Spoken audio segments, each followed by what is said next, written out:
proud to sponsor the Midnight Madness program.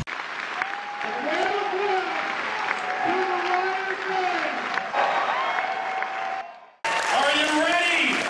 Midnight Madness 2012, we're back! My name is Colin, as the programmer of Midnight Madness, and welcome. This is, believe it or not, the 24th year of Midnight Madness! Wow! 25.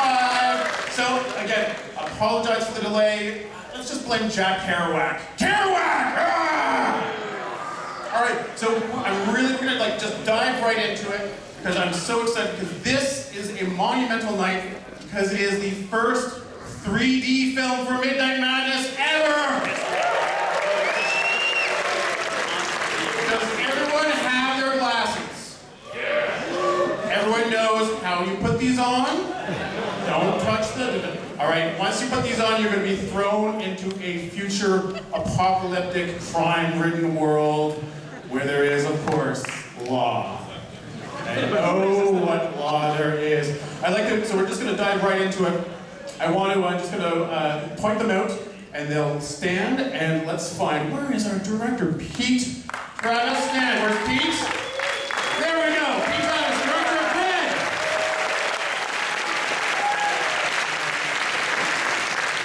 And I believe we have our writer, producer, the man who brought us 28 Days Later. Where's Alex Garland? There we go!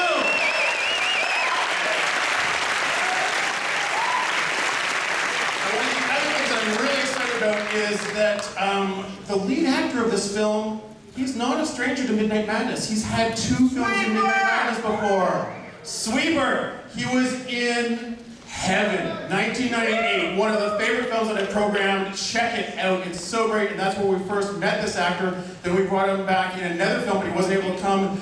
Irrefutable Truth About Demons, but finally, we have him here, and he's ready to meet you. Let me introduce you to Carl Irwin.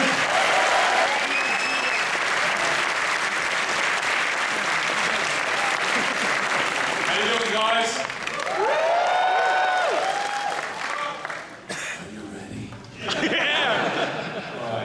Hey, I know it's late, and I apologize for that, beyond my control.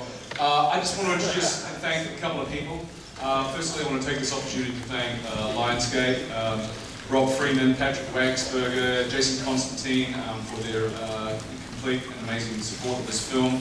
I'm Global Stuart Ford, and all the team of Lions. Let's give them a round of applause.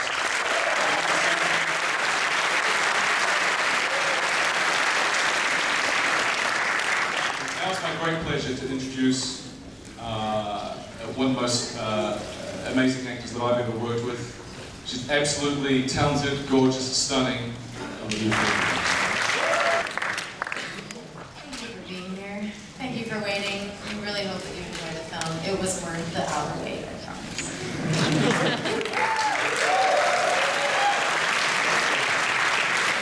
And lastly, definitely not least, I just want to thank the entire team at DNA, Andrew Donald and Long Wright and Alex Garland, who really is the true creative driving force behind this film. And you know, it was just a sheer pleasure and a privilege to work with him. And of course, I want to director Pete Travis. Let's give him a round of applause.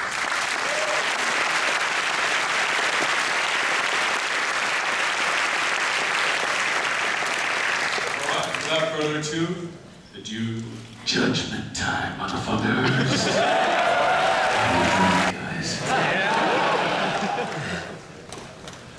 So first off, I want to ask you guys, so at what point did you realize that Judge Dredd had to be given proper justice and to erase the crimes of the past? When was the property available to go back in, and who thought to do that? 1994/5. Nobody standing up here actually. It was 2 of the producers, Andrew Donald and Long Wright, realised they could get hold of the property, and it was relatively cheap. Oh, I'm sorry. Crap at this. Excuse me. Two producers got hold of it. They asked me if I wanted to work on it, and I said yes. I've read the comics since I was a kid. I was dead keen to do it, and then immediately got nervous about whether they do a good job or not. And what attracted you to the project? Alex's script. It just blew me away, really. He had such a strong vision for the whole film right from the beginning, and just the whole desire to make it real and to go back to what the comics were trying to do. That was kind of inspiration. Carl, to choose a great role where no one gets to see above here. What attracted you to this? Why did you decide to leap into this character? Well, you know, I'm a long-term fan of Dredd. I read the comics as a teenager, and when I heard that there was a reboot in the works, my initial reaction was, you know, somewhat trepidatious. But I read the script, and the script that Alex wrote was so engaging, so character-driven, and action-packed. It was a page turner. Once you started reading it, you couldn't put it down. And to me, that's always a really good indication. You know, and then from there, I just kind of looked at the sum of the parts that were involved, and decided from that point that the character and the material was being treated with respect and with authenticity. As a long-term fan, I felt like this was something that was going to be a worthwhile project, and so I wanted to be involved with it.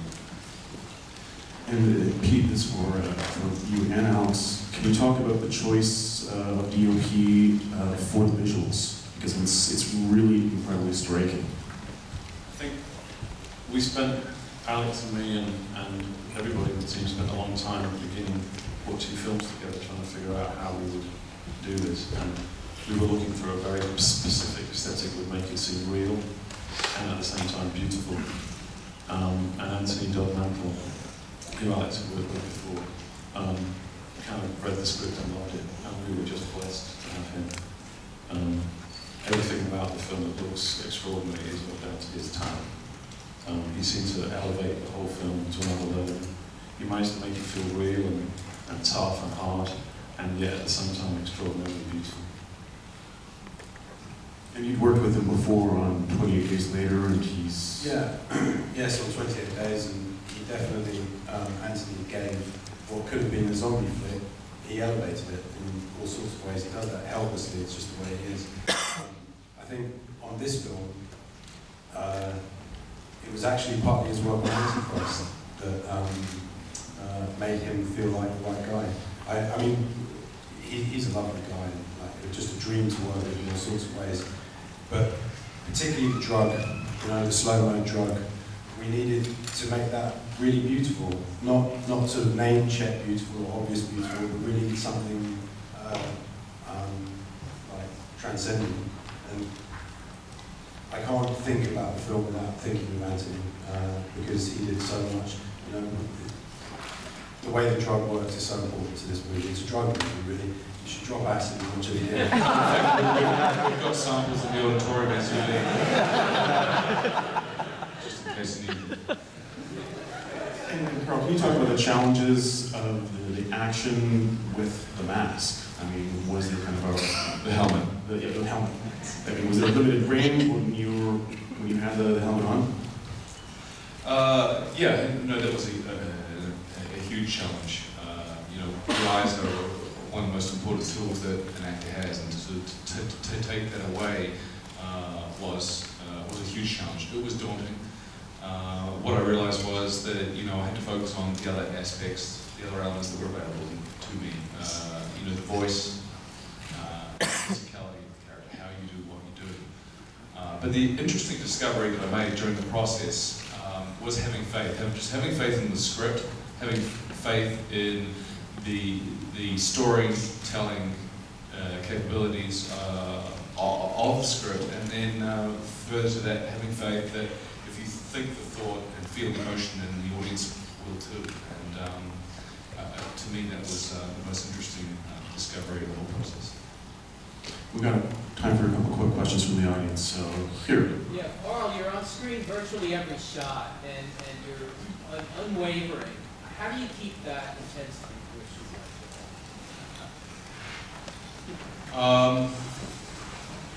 Because that's my job. That's what they pay me to do. I don't know how to answer that. The biggest challenge? The biggest challenge was, it was probably, I couldn't define it singly, but it was really the entire picture. It was the 14 weeks that I spent in a gym beforehand. It was the 2 weeks of military training that I undertook to do this role. And then it was the 3.5 months of shooting in a South African summer wearing a leather motorbike suit, body armor, and a helmet. You know, but it was worth it. I tell you, it was worth it. There are some points in your career where you're doing something and you can't believe that they're actually letting you do this. And I felt it on the Born Supremacy when I was allowed to do the reverse 180 in the Mercedes G-Wagon, and I felt it in this film. I felt it in this film where I'm riding through the streets of Cape Town in wearing my full Dredd uniform, riding the Lawmaster, and I'm like, they're letting me do this? This is insane. It was just one of those moments. What else do we have? Carl, who's your favorite Dredd artist, and would you fellows mind autographing my helmet? Hey, where'd you get that? Because I lost one. That looks just like the one that I made for my trailer.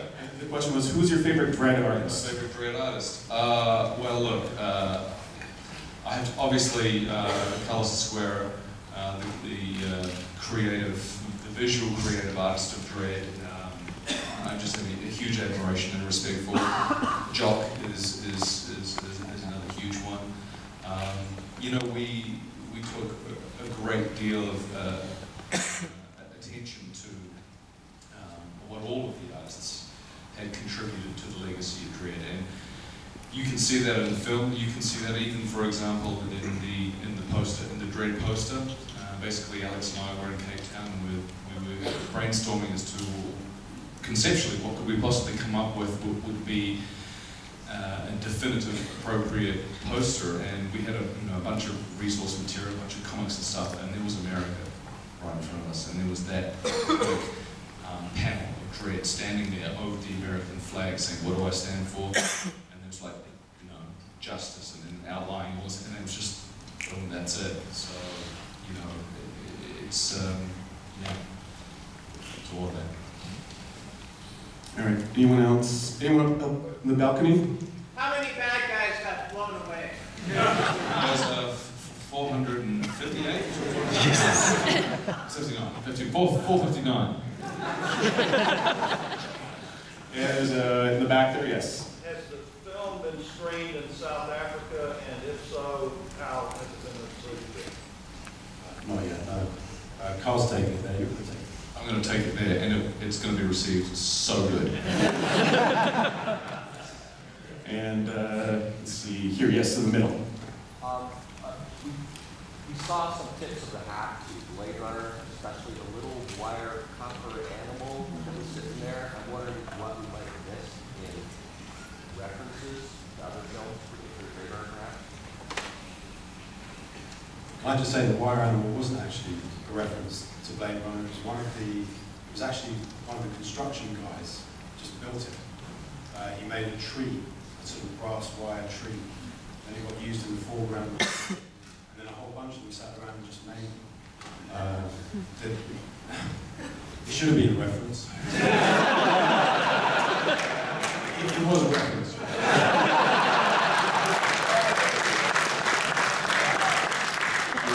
But the original monologue actually started with, they don't advertise for killers in the newspaper. We just thought it was too directed, so we couldn't do it. Was there any point with the dialogue where you're like, that's too much, he's saying too much? Like, did you always keep it reined in the script? I tried to, and then Carl cut it within half. There were two people John Wagner, who was the writer that created Dredd, also worked on the film. He trimmed the dialogue a lot, and then Carl did exactly the same. The key about Dredd is he just doesn't talk too much. He doesn't smile, he doesn't kiss girls, and he doesn't talk too much. Yeah, I arrived in Cape Town, and Alex and I had a script meeting. I opened my script, and he looked over it, and he saw that I had all these lines drawn through my dialogue. And he's like, what have you done? And I was like, look, mate, I love this dialogue, but, you know, Dredd says less. And he looked at me and he kind of smiled and he said, funny you should say that, because, you know, I showed John Wagner, the creator of Dredd, an early draft of the script. And one of his few notes, he said he loved the script, one of his few notes was, Dredd says less.